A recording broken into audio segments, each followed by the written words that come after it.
Do you know that over 90% of Facebook advertisers fail? I know, it sounds like, why would I even want to be running ads if 90% chance it's going to fail? Well, stick around, because in this video, we're going to talk about the reasons why ads fail and what you can do to ensure yours have a better chance of success. Let's go ahead and cue that intro.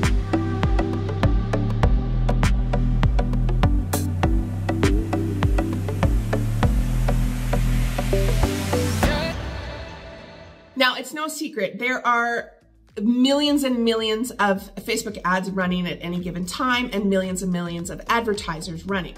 So it's impossible for everyone to be successful, right? But the truth is 90% of ads fail because the business isn't doing one of three things. So the first thing is the offer. Now, this is what you're driving your ads to. So it's usually a landing page in terms of maybe it's a sales page, maybe it's a product page, maybe it's a webinar or a lead magnet, whatever the case may be. Ads are a traffic driver, and they're driving traffic to a specific landing page. Now, problem is that a lot of people start running ads to an offer that hasn't actually been proven yet. What does that mean? Well, it means that you have no idea if the audience you're trying to reach actually wants or needs whatever it is you're trying to sell them. That includes whatever your freebie is, your lead magnet, your services, anything like this could be things that they just don't know they need, want, or even desire. Having your offer tested out organically first will allow you to validate the offer and show that your audience is actually warm and receptive to it. Now, if you do not have an audience yet to sell to and you are using your ads to help build that audience, then you have to set the expectations that your ads are simply being done to create data. That's helping you to determine whether your audience is correct, whether your landing pages are actually converting the way they should be, and the ads will actually tell you where those holes in the data is so that you can make adjustments to better suit this. When it comes to the data your ads can tell you, the click-through rate is the first signal of whether the ads are working or not. If your click-through rate is between 1% and 3%, this is kind of basic bare bones metric for across the board of all industries, then your ads are actually performing relatively well for base metric. If it's above 3%, then it's a really good sign you are dialed into that audience and they're receptive to the information on that ad. If they are not converting to sale after that, that could be a very good indicator that your landing page actually needs some work or the offer itself needs some work. It's not always the ad that's the issue. Sometimes it's actually going to show you your landing page needs work. So you have to be open to listening to the data on that. The next thing you want to do with your offer is validate your price point. Now, as much as we all want to be able to sell products for hundreds or even thousands of dollars, once you've set that price point, it's very, very difficult to lower it down after the fact. People don't like that at all, especially if they've purchased it at a higher price point and then they find out you sold it for less. They're gonna feel like they didn't get the value worth for what they paid for it. So it's always best to have a price point on the lower side, especially if you're just testing this out, in order to validate that price point. If they buy it at $27, great. Now you know you can't sell it for less than $27. And the only way you can go is up from there. The value of the offer can also make a big difference. If your offer is valued at, say, $1,000 and you're selling it for $27, then it can show that people are getting a really good bargain for that price. But if your value is $1,000 and you're selling it for $997, well, they're not gonna feel like they got much of a bargain out of that, and they're not gonna really want to purchase it for that. Now, value is subjective because we know that there's a whole bunch of parameters that go into an actual value of something.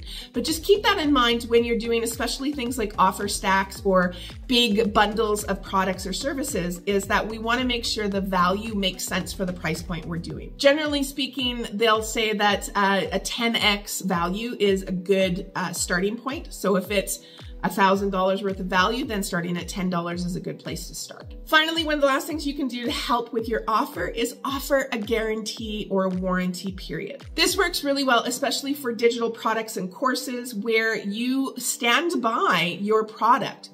This doesn't mean you have to give lifetime access or lifetime guarantee for anything, but even having something as simple as a 7-day money-back guarantee just allows you to show your audience that you stand by your product, and if they're not happy, you want to make it right for them and you're willing to give back their money. This can go a long way in helping you not only validate that offer, but to continue to make successful sales on that product or service after. The second reason your ads may be failing is you are targeting the wrong audience. I know we all want to sell to whoever wants to buy our products and services, but it just doesn't happen that way.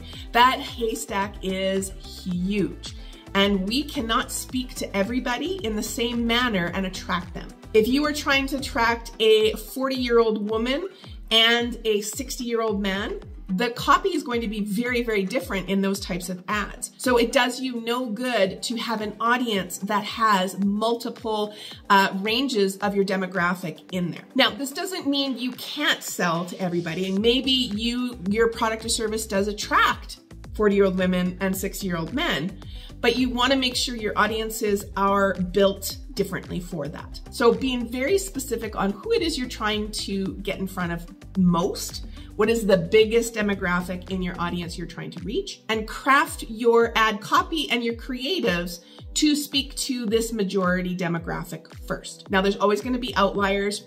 Don't worry about that so much, but speak to the majority of your audience size that you're trying to reach. The biggest part of this is having your ad copy speak to their pain points, what it is that they're being troubled with, and how do your products and services come in and help solve those pain points.